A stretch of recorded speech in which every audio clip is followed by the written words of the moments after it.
Hey, welcome back. In the previous series of clips, you would have seen how we fantastically solved this yellow center with all the edges, with the core center forming, then the edge centers, and then the corner centers, all of them in a sequence. Now we have built the yellow center. Before we go into anything else, let's start with the white. So you see that there is one core center white that is already there, and there is one on the top. As always, for the centers and the edges, we will keep the buffers in facing you and the pivots on the top. For the corners, which is within the center, we will do the reverse. The buffer should be on the top and the pivot from where you will propel should be on the front. So now this is your place where you want it to be, which is your buffer, and the top should be your pivot. So now you got yellow on the back and your white should be your front. So the pivot is on the top. If you remember, I told you that it should be on the 6 or 7. 6 or the 7 is your place where it should be, and your corresponding unsolved piece should be in the 6 or 7. So you can do it in two ways. Because it is the first piece, it doesn't matter much. You can either have it in the same 6 itself with the unsolved and then move forward, because it doesn't impact anything. But what you need to be careful is not distorting the yellow. So what you do is keep the position as 6 and the buffer, the pivot as 6 and the buffer as unsolved 6. Keep it down. So you move only the third layer down. 3 L. So now you formed this, but this actually has distorted this, right? So just be careful about it. Move it to the right with an F and then 3L prime. If you do a 3L, it should be 3L prime. Okay, so now you have formed this here and your yellow has been restored. Okay, so now you have seen the core, you have formed the second one. Now go to the third one. Let us see. So you see this again, the buffer.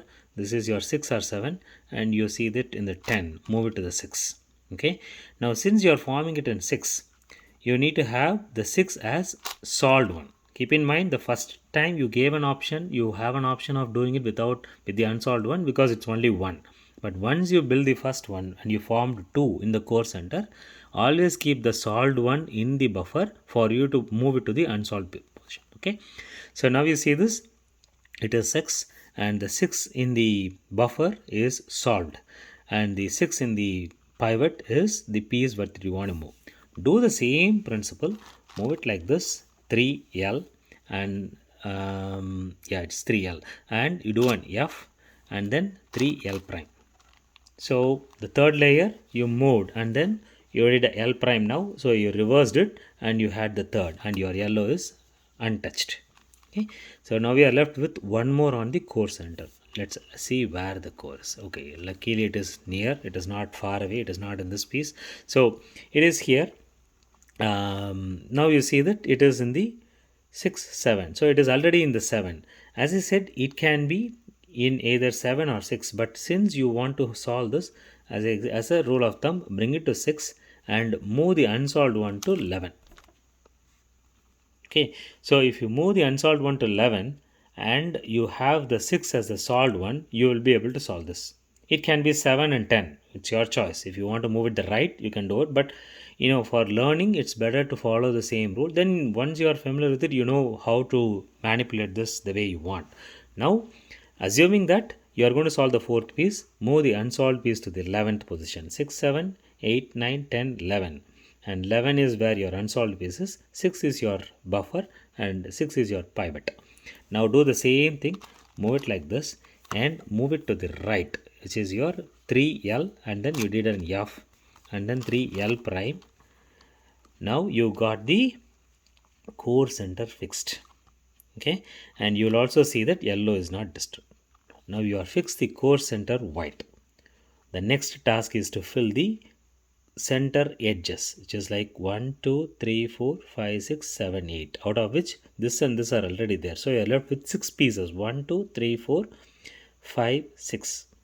These 6 pieces have to be solved before you go into the corners. 1, 4, 13 and 16. So you need to do a 2, 3, 4, 4, 5, 2, 3, 5, 8, 9 is already solved, 10, 11, 12 is yet to be fixed, that needs to be fixed, and then 14 is not fixed, that should be fixed, 15 is fixed. So you need to look at 1, 2, 3, 4, 5, 6. Okay. So let us see where they are. This is one piece where you have it. As always, we'll keep it on the top and you keep the buffer here. Now you look at it and then see it is in the either in the 2 or 3. It has to be in one of these pieces. So now 2 is already fixed. Move this up and then see, yeah, now 2 is not fixed, right? So let it be in 2 and we follow the same thing as we said. This time try to follow it again. What we did in yellow, if it is not clear, you can try to do it. You move this piece down, which is 3L, and then move it to the back, F prime, and then you move the second layer, 2L, then F, then 3L, 3L prime, sorry, 3L prime, you're moving it back. Then you need to do a, move this up. And see, as I said, if it is on the top, it brings it here. Okay, so now you are actually moved that piece from here to here. And the other one is already fixed. But you have to be careful about not distorting. Sometimes I think I also distorted this. Maybe sometimes it get distorted, but let's be clear. Okay, so now you are again moving this. Now you see this 2. Now again this is the 2 piece and this is the second buffer. You want to do the same thing. 3L, F prime, 2L, F, 3L prime, F prime, 12. So now you see that you are building the 1, 2, 3. Okay, and we are left with 1, 2, 3, 4, 5. Okay, so we are left with 5 more. Let us see where it is. Okay, so here it is. Okay, now it is on the 3 and 3 is now unsolved. Let's do this. 4L, F, 5L, F prime, 4L prime, F, 5L prime. So if you see this, you see actually 1, 2, 3, 4. You have solved these. Okay.